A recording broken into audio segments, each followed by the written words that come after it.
we are at the end of another week today, and this is now the 20th episode of Better News Daily, which is crazy to me. Time really flies.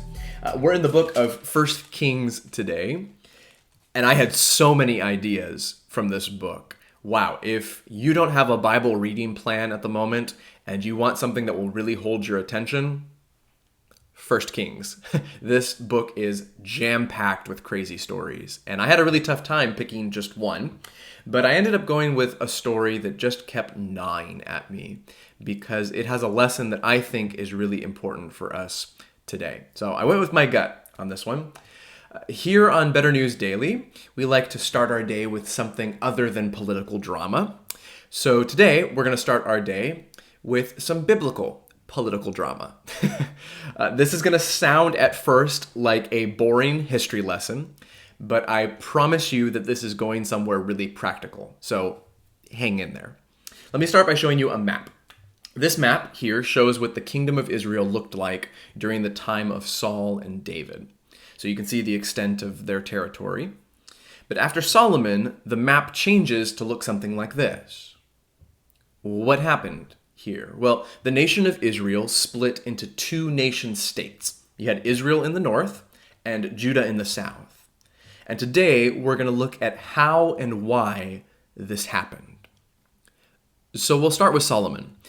In strictly secular terms, he was a really great king. He brings great wealth and fame to the land of Israel. But Solomon has his problems, right? For being the wisest man who ever lived, he makes some dumb decisions. He marries loads of foreign women who turn his heart towards other gods. And this wasn't just something that happened once or twice. I mean, this was a pattern of behavior throughout his life. And this had consequences. We read this in 1 Kings 11. And the Lord was angry with Solomon because his heart had turned away from the Lord, the God of Israel. Therefore the Lord said to Solomon, "Since this has been your practice, and you've not kept my covenant and my statutes that I have commanded you, I will surely tear the kingdom from you and will give it to your servant." Whoa. So God says the kingdom's going to be taken from his hands and given to his servant? Who's that? Well, God says more. "Yet for the sake of David your father, I will not do it in your days, but I will tear it out of the hand of your son. However, I will not tear away all the kingdom, but I will give one tribe to your son for the sake of David my servant and for the sake of Jerusalem that I have chosen." And this is exactly what happens. Solomon's son Riobam is the next in line for the throne, but in the early days of his reign, the united kingdom of Israel splits. 10 of the tribes secede to the north, and Rehoboam is left with only the tribe of Judah under his control. Well, he also gets the tribe of Benjamin, but that's not included in the biblical math. Anyway, so let's look at our map again. Rehoboam has the orange territory there in the south, and the green territory in the north is now the kingdom of Israel. Now, remember what God said would happen. The kingdom would be torn from Solomon's son and given to who? Solomon's servant. That servant was a guy named Jeroboam. Jeroboam worked for Solomon until Solomon discovered that Jeroboam was going to fulfill this prophecy, and then Solomon tries to kill him, and Jeroboam runs away to Egypt. It's really sad. Solomon's life starts like David, and it basically ends like King Saul. But anyway, so when the northern 10 tribes secede from Rehoboam's rule, they need a king of their own. Well, Jeroboam, at this point, has come back, and he has already started acting like an advocate for the people, so they make him their king in the north. And this almost leads to an all-out civil war right away, which thankfully doesn't happen. So Jeroboam, he rules the north, Rehoboam the south. Now notice, Rehoboam's orange territory has a really, really important place in it. Do you see what it is? So the tribe of Judah in the south has Jerusalem. Now what's in Jerusalem? The temple. So here's what happens. Jeroboam gets worried that if the people in his northern kingdom pilgrimage down to Jerusalem to make sacrifices, they're going to shift their allegiance to Rehoboam. So to prevent them from going down south, Jeroboam constructs two mini temples of his own, one in Dan and one in Bethel. You can see those at the top and the bottom of the green territory. It's also marked on the map. And do you know what he puts in those temples? Golden calves. I am not making this up. So you can see that this is all spinning out of control. We could keep going, but I just want you to see the big picture ripple effects that are happening. When the nation of Israel splits, it causes political and sociological and spiritual problems for the nation of Israel. And I want to show you the story of how this split actually happened. The split is because of something Rehoboam does right at the start of his reign. Let's read this together. This is 1 Kings 12.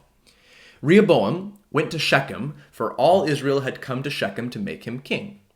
Jeroboam and all the assembly of Israel came and said to Rehoboam, "Your father, Solomon, made our yoke heavy. Now, therefore, lighten the hard service of your father and his heavy yoke on us, and we will serve you."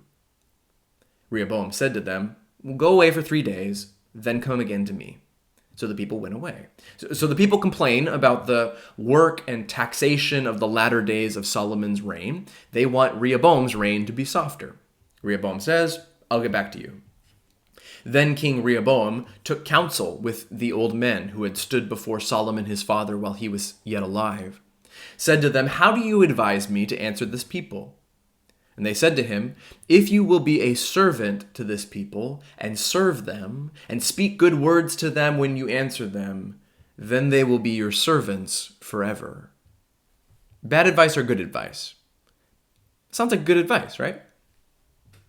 But Rehoboam abandoned the counsel that the old men gave him and took counsel with the young men who had grown up with him and stood before him.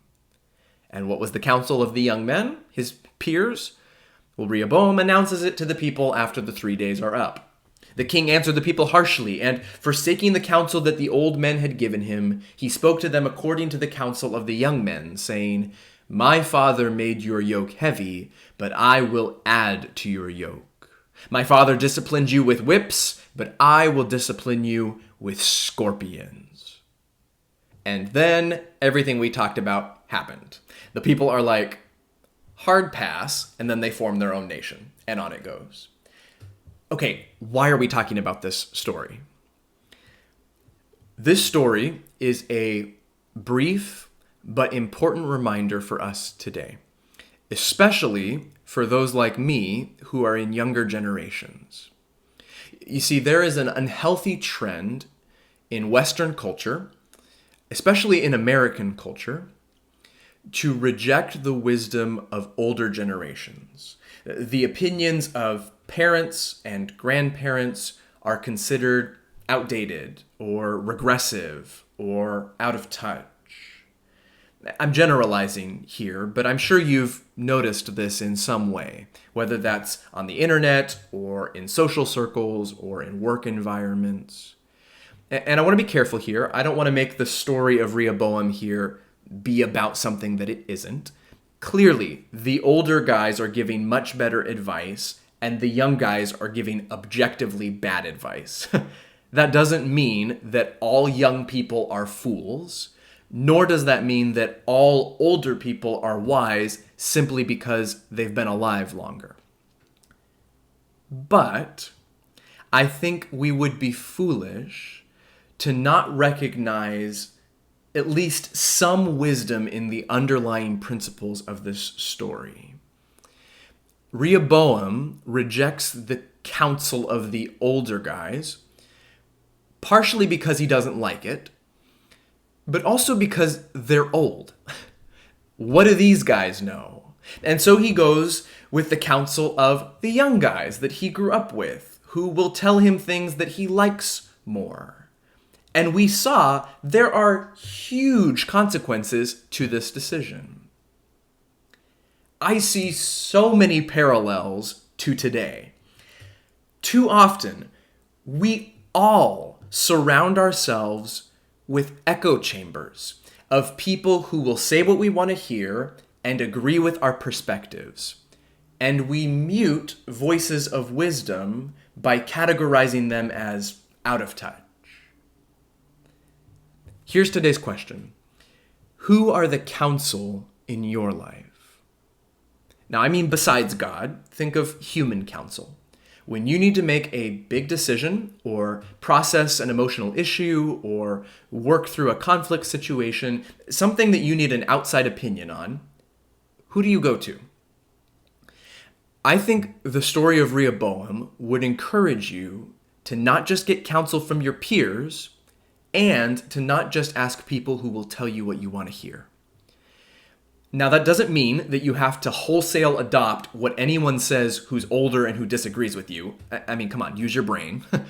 But do you have voices in your life who think differently than you and who have more life experience than you? And the answer to that question is yes, you do. The real question is, are those voices being heard? When I think about generational gaps and the clashes that often happen when young and old try to discuss, I understand the tension. There are some ideologies and opinions that need to change and evolve over time. No question. But in a progressive culture that wants to cancel perspectives that aren't trending or popular, I think that we as Christians, especially young Christians like myself, are called to have more open-mindedness and patience and consideration towards the insights of older generations. And I think that we all, young and old alike, should really consider the voices in our life that are giving us counsel. And we should ask ourselves if there are any changes that need to be made in that area. We are going to be back with a random book of the Bible starting on Monday. While this randomizer runs, I want to tell you that tomorrow, Sabbath morning, our church service will be live streamed here on this very YouTube channel. I'm going to be preaching and presenting a message that I really think you're actually going to enjoy. And it'll be actually tied to these Better News Daily videos. You'll see. So just subscribe to our channel or revisit this page to find out all the information about that live stream. We start at 11 a.m. on Saturday morning. The book that we're going to be going to on Monday is 2 Thessalonians. Is that the longest word title of a book of the Bible? Thessalonians? That's not interesting. Okay, thanks for tuning in. See you tomorrow, hopefully, and then maybe on Monday. Bye.